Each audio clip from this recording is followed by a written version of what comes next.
may yahdihillahu fala mudhillalah wa may yudlil fala hadiyalah. Asyhadu an la ilaha illallah wa asyhadu anna Muhammadar Rasulullah. Allahumma sholli wa sallim wa barik ala Muhammadin wa ala alihi wa sahbihi ajmain. Amma ba'du. Faqala Nabi sallallahu alaihi wasallam fi hadisihi da ma yari buka ila ma la yari buka. Bersyukur kehadirat Allah Subhanahu wa taala, pada pagi hari ini Allah masih menganugerahkan kesempatan hidup, masih menganugerahkan kesehatan, masih menganugerahkan keimanan, sehingga kita bisa hadir di masjid kita tercinta ini guna melaksanakan kegiatan rutin kita, menambah ilmu, menambah wawasan, menambah keimanan dan ketakwaan kita. Sebagai umat Rasul, kita senantiasa menghaturkan sholawat serta salam untuk beliau, untuk keluarga beliau, untuk umat beliau yang senantiasa menegakkan sunnahnya sampai akhir zaman. Kita berharap kita yang hadir di masjid ini termasuk di dalamnya. Allahumma amin ya rabbal alamin.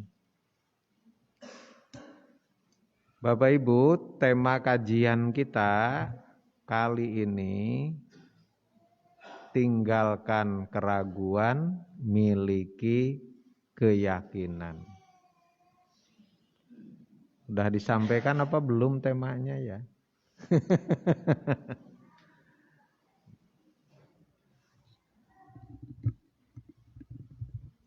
Tema ini didasarkan kepada hadis Rasulullah Sallallahu Alaihi Wasallam yang bersumber dari Abi Muhammad Al-Hasan ibni Ali ibni Abi Thalibin.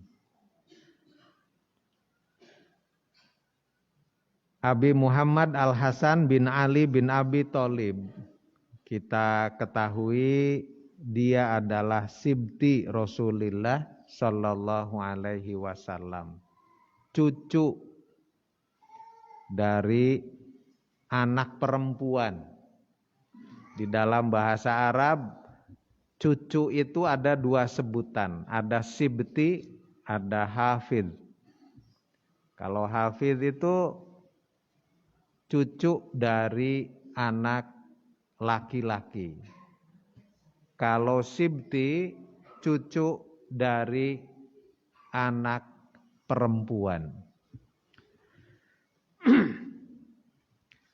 Hasan bin Ali bin Abi Thalib, cucu Rasul.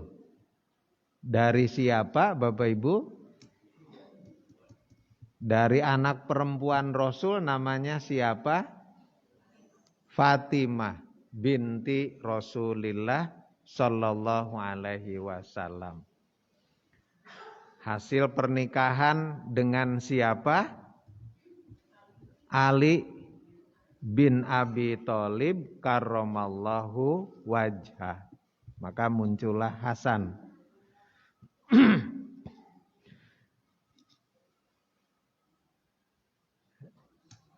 Cucu Rasul ini mengatakan hafidhtu min Rasulillah. Lah ini menarik Bapak Ibu, tidak usah heran kalau redaksinya bukan sami itu, bukan qolan nabiyyu atau qola Rasul. Redaksi hadis ini hafidhtu, saya hafal. Ya mau tidak hafal bagaimana? Wong dia cucu Rasul, sejak kecil keseharian dengan Rasulullah Shallallahu Alaihi Wasallam. Yang kedua yang tidak kalah pentingnya, apa yang disampaikan oleh Rasul itu simple. Kalimatnya tidak panjang pendek, tetapi mengandung isi yang sangat bermakna dan dalam. Oleh karena itu, cucu Nabi ini mengatakan hafiztu, saya hafal min Rasulillah sallallahu alaihi wasallam, dari Rasulullah sallallahu alaihi wasallam. Saya hafal salah satu hadis dari Rasul.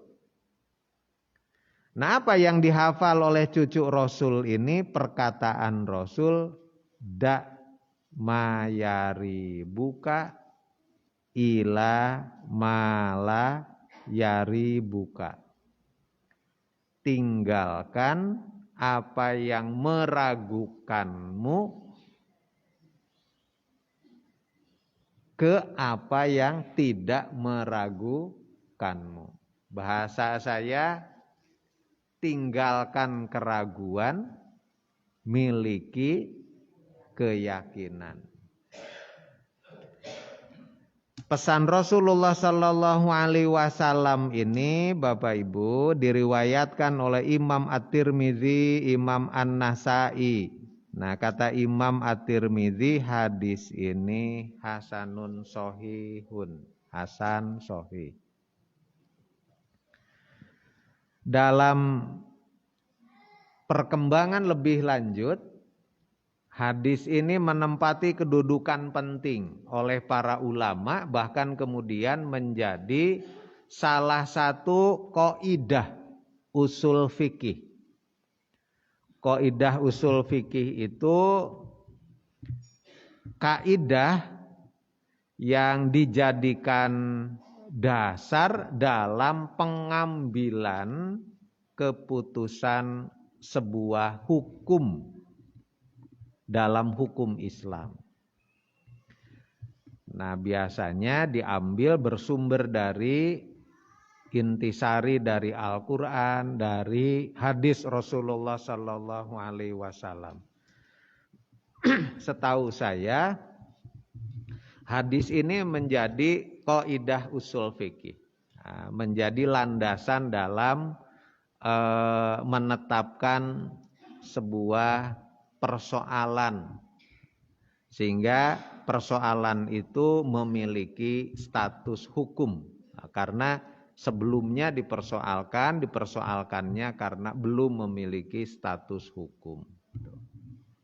Banyak Bapak Ibu kaidah usul fikih itu.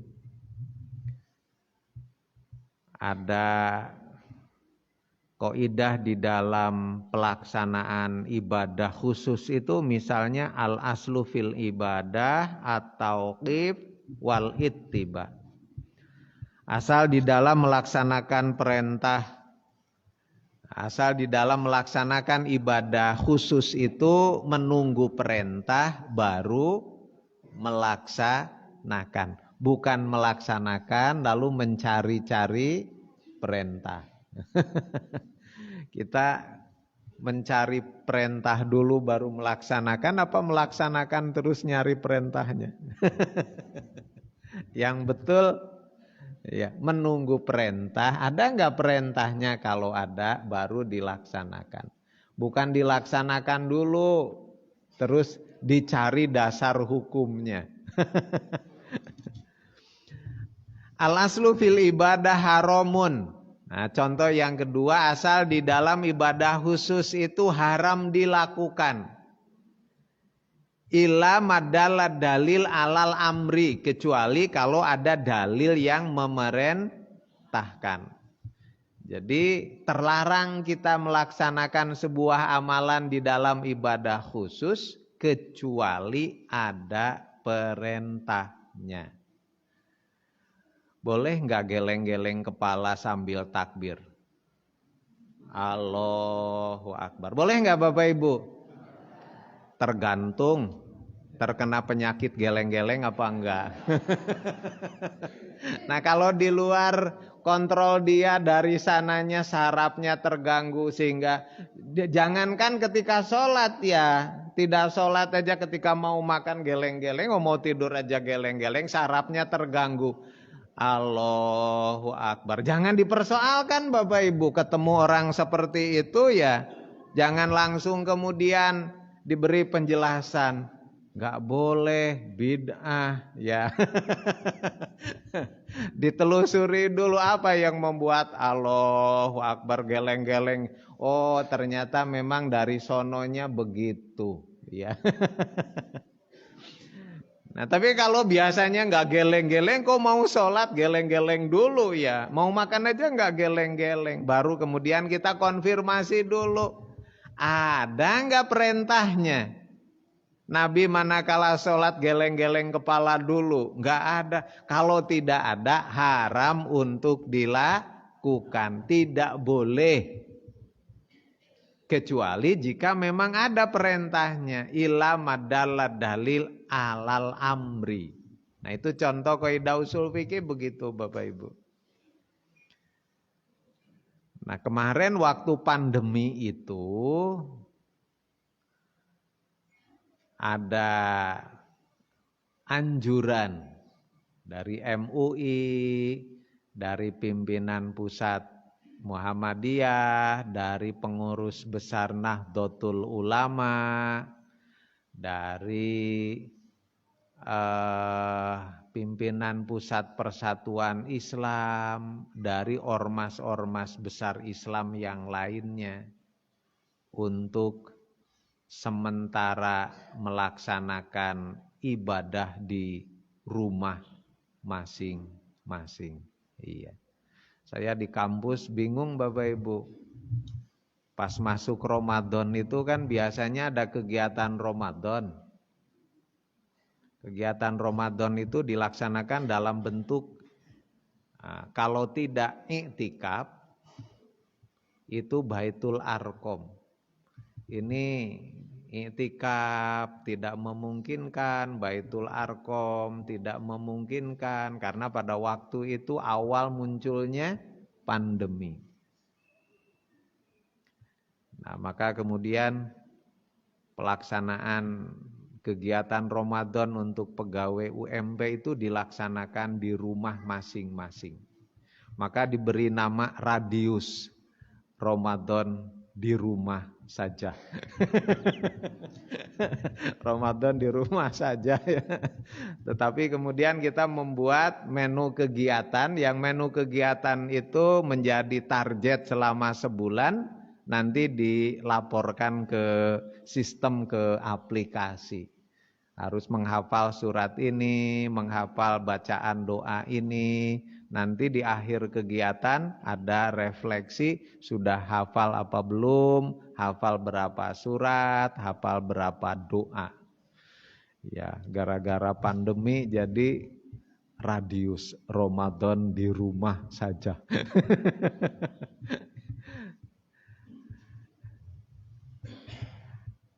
Nah, keputusan itu didasarkan lebih kepada terutama kaidah usul fikih. Yang menjadi dasar itu daf'ul mafasid muqaddamun ala jalbil masolih. Menolak mafsadat, menolak madorot, menolak bahaya lebih diutamakan daripada mengambil manfaat. Ada keutamaan dari melaksanakan ibadah di masjid. Tapi ketika pandemi, berinteraksi, berkumpul, itu memunculkan madorot, memunculkan mafsadat, memungkinkan terjadinya penyebaran COVID. Nah, mencegah terjadinya penyebaran COVID di masjid diutamakan daripada mengambil manfaat, mengambil keutamaan beribadah di masjid. Maka kemudian kita beribadah di rumah masing-masing. Dasarnya ke kaidah itu. Nah, ini Bapak Ibu hadis yang disampaikan oleh Hasan bin Ali bin Abi Thalib ini juga menjadi dasar pengambilan keputusan hukum. Da mayari buka ila mala yari buka. Tinggalkan apa yang meragukanmu kepada apa yang tidak meragukanmu. Artinya tinggalkan keraguan, miliki keyakinan. Bahkan karena hadis ini muncullah kaidah usul fikih al yaqinu la yuzalu bisyak. Mengapa Nabi memerintahkan untuk meninggalkan keraguan, memiliki keyakinan? Karena kata para ahli usul fikih, al yaqinu la yuzalu bisyaki. Karena keyakinan itu tidak bisa dikalahkan, digoyahkan oleh keraguan. Kalau Bapak Ibu yakin kan, tidak ada yang bisa menghalangi keyakinan Bapak Ibu. Ya. Apa yang menyebabkan memilih dia menjadi calon istrimu? Yakin? Bukankah masih ada yang melebihi dia? Enggak. Udah yakin sih. Apalagi hasil istikharah segala ya. Udah mantap Bapak Ibu. Kemantapan tidak bisa dikalahkan oleh keraguan.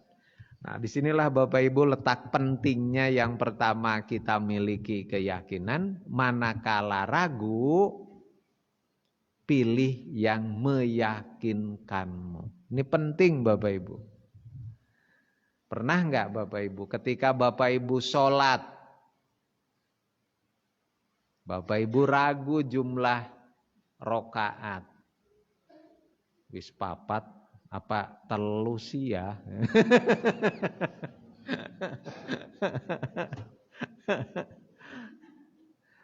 Kalau Bapak Ibu menghadapi keadaan seperti itu ya sholat, lalu kemudian Bapak Ibu mau mengakhiri itu ragu. Ini sholat asar nih ya, sudah 4 rokaat apa baru 3 rokaat. Apa yang Bapak Ibu lakukan?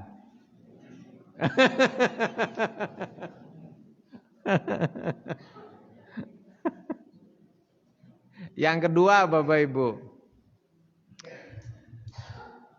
pernah enggak Bapak Ibu mampir ke rumah makan?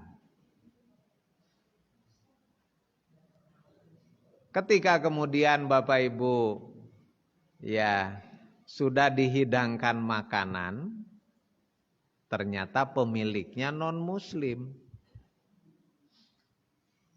Maka kemudian muncullah pertanyaan di benak kita. Yang kita makan jelas zatnya halal, daging ayam. Cuma ini disembelihnya secara islami apa enggak ya?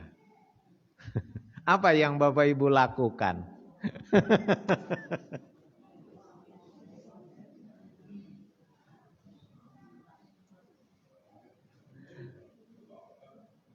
Allah mikir amat tinggal pangan bae. Yang pertama dulu Bapak Ibu sholat ya. Gimana? Kalau Bapak Ibu menghadapi perasaan seperti itu ketika sholat? Enggak, menghadapi perasaan 3 apa 4. Nah gitu ya. Apa yang dilakukan oleh Bapak Ibu sudah betul. Cuma bisa jadi hanya berdasarkan feeling saja. Lah kayaknya wes telu lah ya.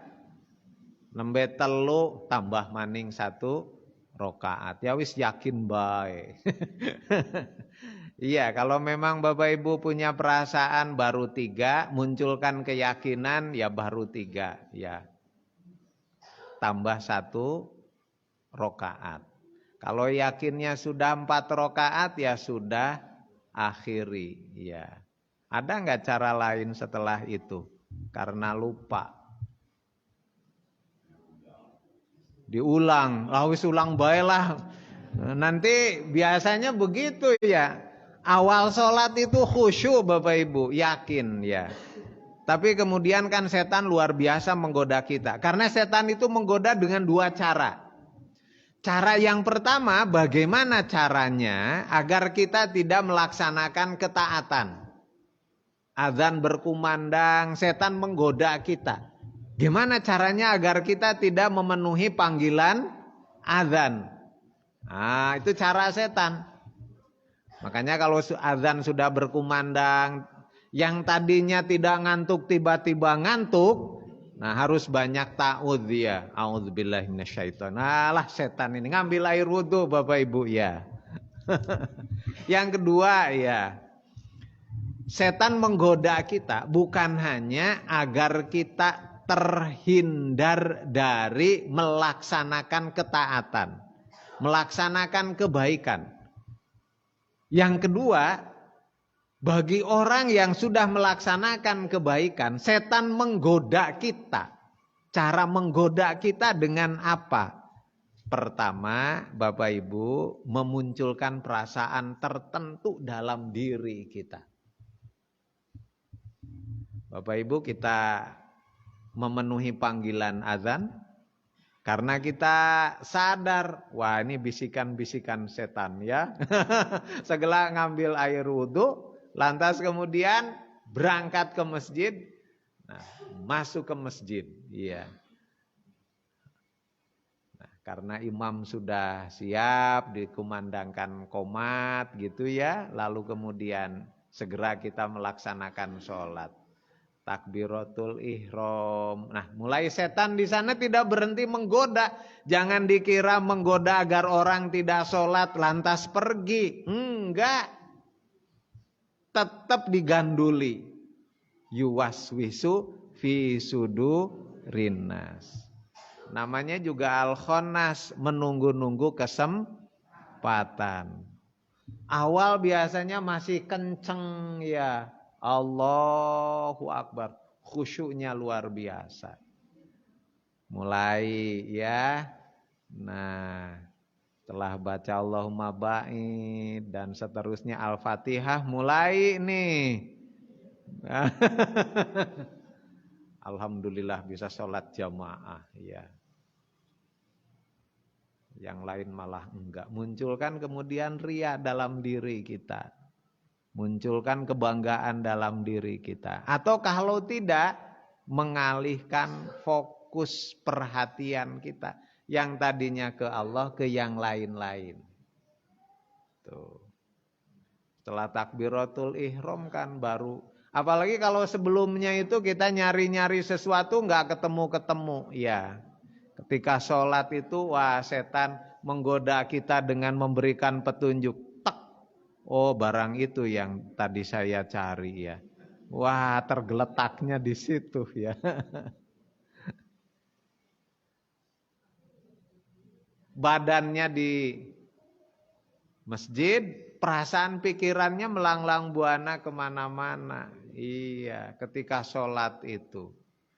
Jangan-jangan tadi kompornya belum dimatikan ya.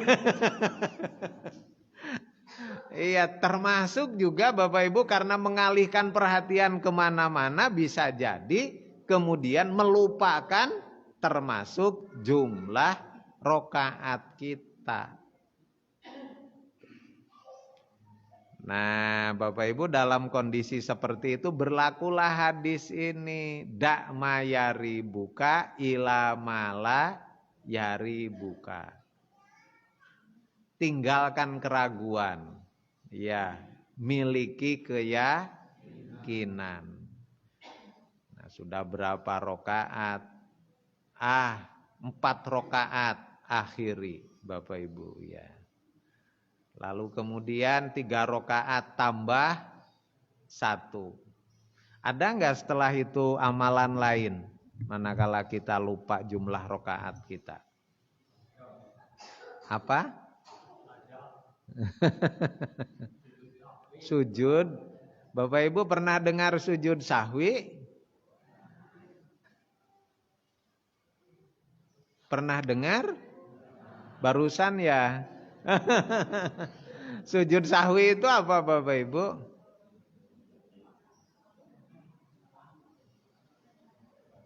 Berapa kali sujud sahwi kita lakukan?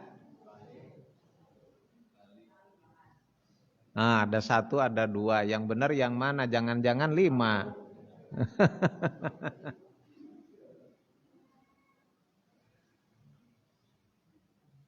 Kalau sujud tilawah, pernah dengar? Barusan. Iya.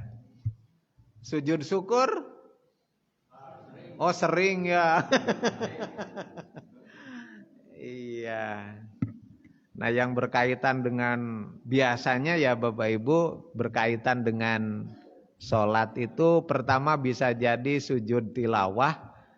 Yang kedua yang jelas berkaitan dengan kalau sujud tilawah itu bisa ketika sholat bisa di luar sholat. Nah tergantung dari bacaan yang dibaca oleh imam. Sujud tilawah itu sujud yang dilakukan manakala mendengar ayat-ayat sajdah. Nah, di dalam Al-Quran ada ayat sajdah biasanya dikasih tanda tertentu. Ayat yang manakala dibacakan dianjurkan bagi kita untuk kemudian sujud. Itu Bapak Ibu. Nah, bisa jadi di luar sholat, bisa jadi di dalam sholat. Nah, Bapak Ibu harus paham itu terutama manakala ada praktek sujud tilawah ketika di dalam sholat itu. Iya, saya pernah mengalami di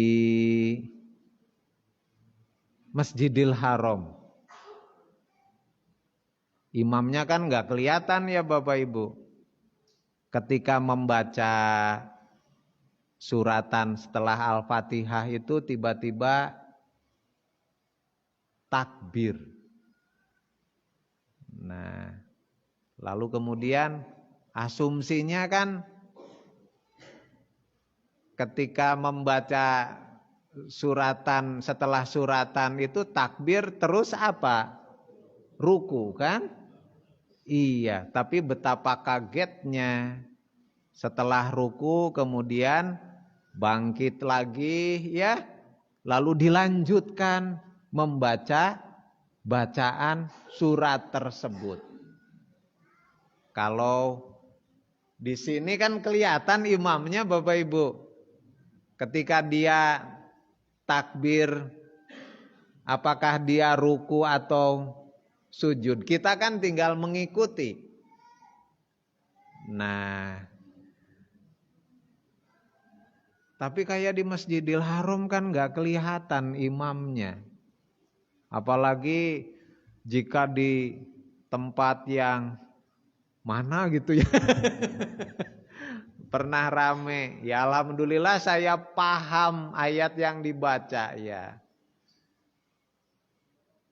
Rame kan, baru kali ini kita sholat rukunya 2 kali. Karena kan bangkit lagi terus melanjutkan bacaannya, setelah itu kan takbir lagi terus ruku. Iya padahal sebelumnya imamnya tidak ruku tapi sujud. Ternyata sujud tilawah. Karena tadi ketika bacaan setelah Al-Fatihah yang dibaca itu ayat sajdah itu.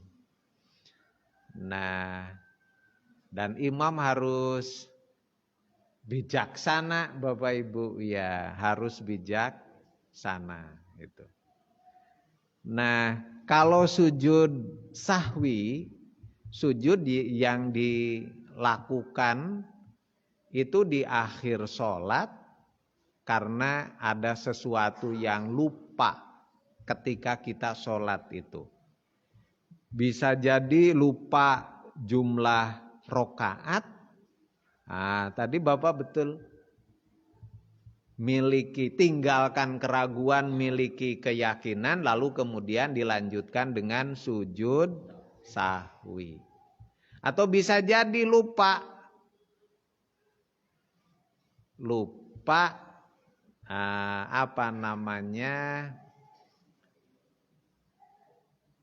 karena tidak tahiyat awal. Iya. Maghrib kok, oh iya wis 3 rakaat ya.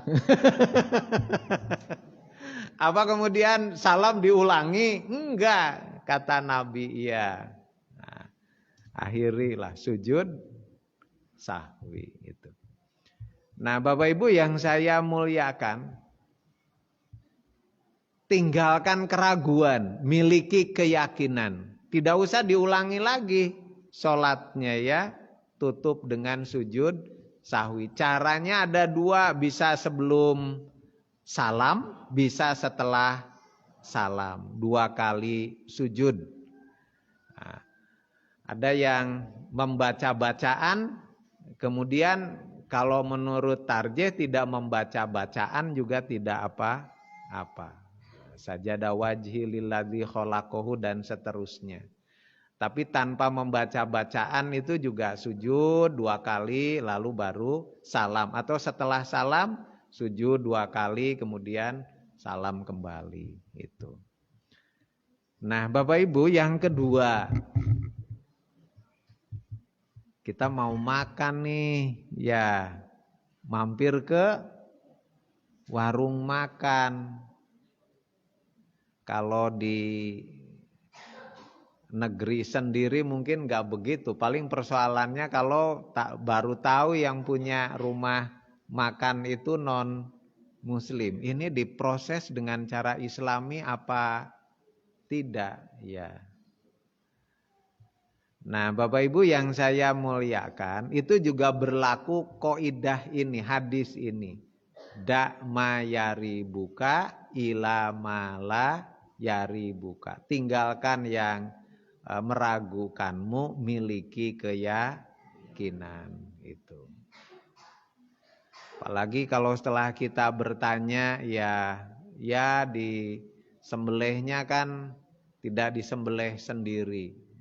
Saya punya tukang yang menyembelih ya seorang muslim. Sudah percaya saja Bapak Ibu. Tidak kemudian dipikirkan terus ya.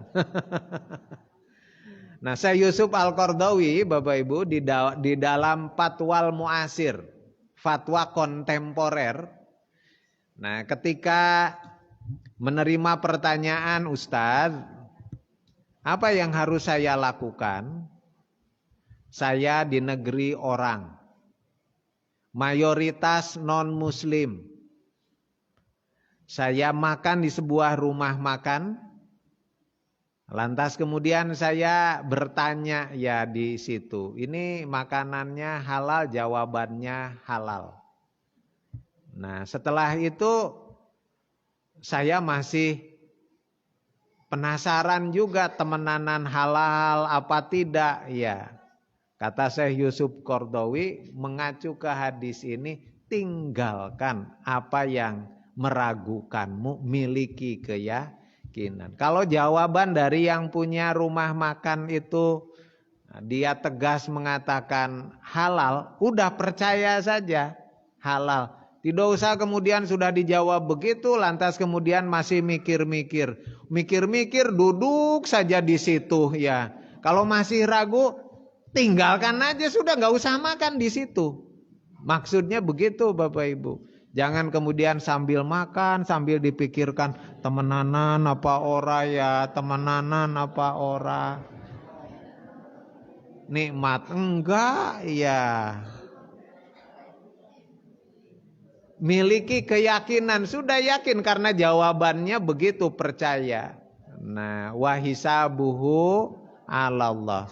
Nah, persoalan tentang benar tidaknya omongan dia gitu ya, karena tadi jawabannya meyakinkan menurut pandangan lahiriah kita, sudah percaya saja. Miliki keyakinan, bismillah, halal. Nikmati Bapak Ibu. Jangan kemudian sudah diberi jawaban kayak gitu, makan di situ sambil mikir ya. Kalau memang masih meragukan, gak usah makan di situ, tinggalkan. Gitu, cari yang lain yang lebih meyakinkan. Gitu Bapak Ibu. Nah, terutama kalau di daerah-daerah yang mungkin ya mayoritas non muslim, misalnya ke Bali begitu. Nah, berlaku hadis ini. Termasuk juga Bapak Ibu. Nah, dalam keyakinan secara umum beragama.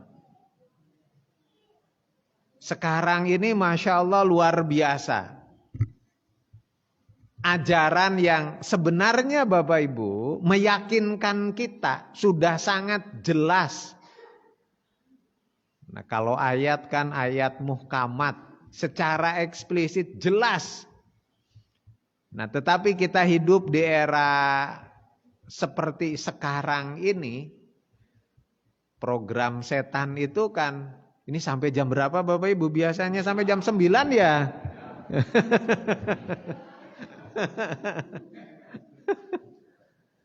Nah, salah satu strategi setan itu kan tasykik ya, memang membuat kita ragu.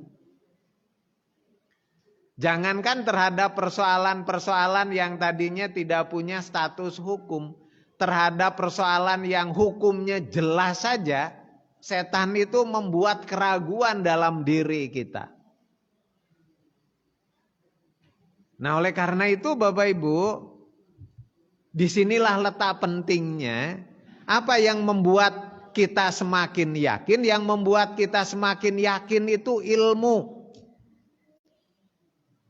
Agar kita memiliki sebuah keyakinan dan terhindar dari keraguan. Disinilah letak pentingnya mengapa Bapak Ibu kita diperintahkan untuk senantiasa mencari ilmu.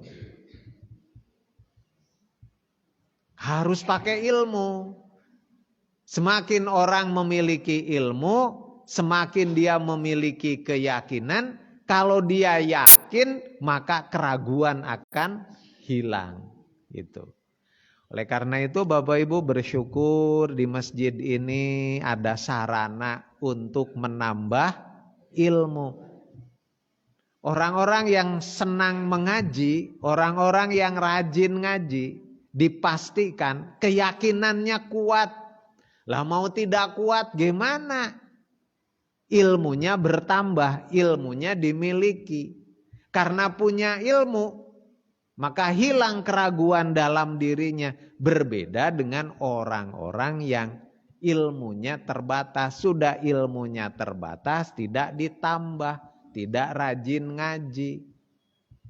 Keraguannya semakin besar, keyakinannya semakin berkurang. Nah, sekarang ini Bapak Ibu, keraguan merajalela di kalangan kaum muslimin tentang ajaran agamanya. Tentang ajaran agama itu prinsip.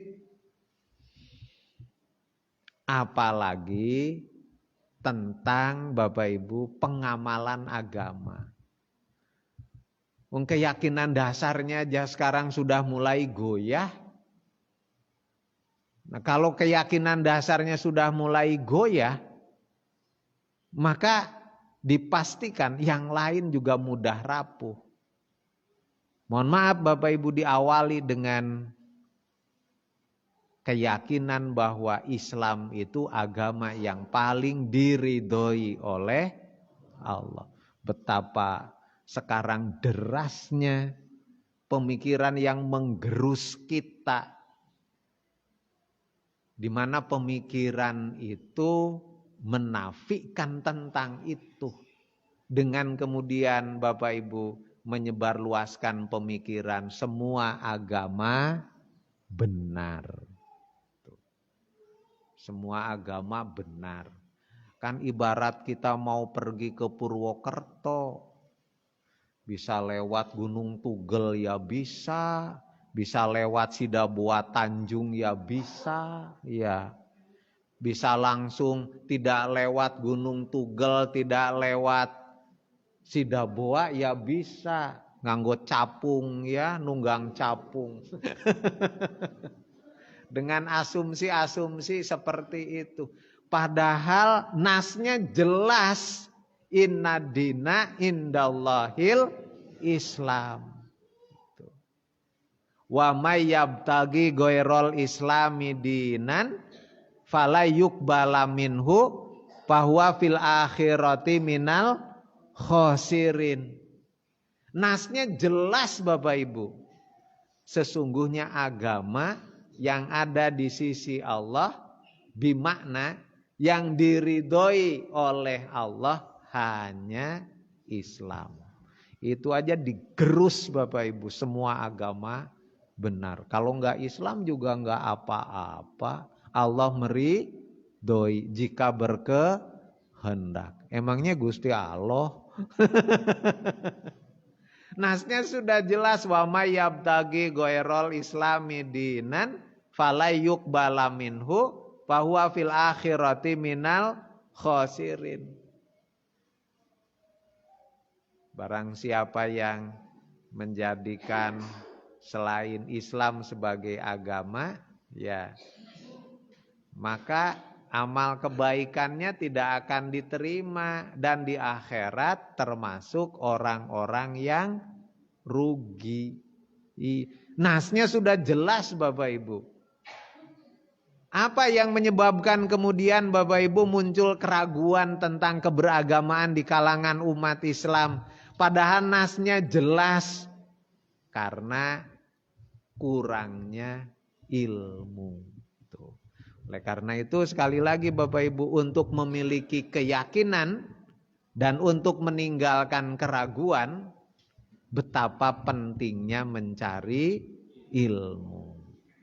Oleh karena itu Bapak Ibu, mari kita sempurnakan keberagamaan kita. Tidak hanya cukup dengan iman, tidak hanya cukup dengan amal, tapi juga harus dengan ilmu, agar iman kita dengan ilmu itu menjadi iman yang ilmiah, agar amal kita yang kita lakukan menjadi amal yang ilmiah, yang berdasarkan ilmu itu.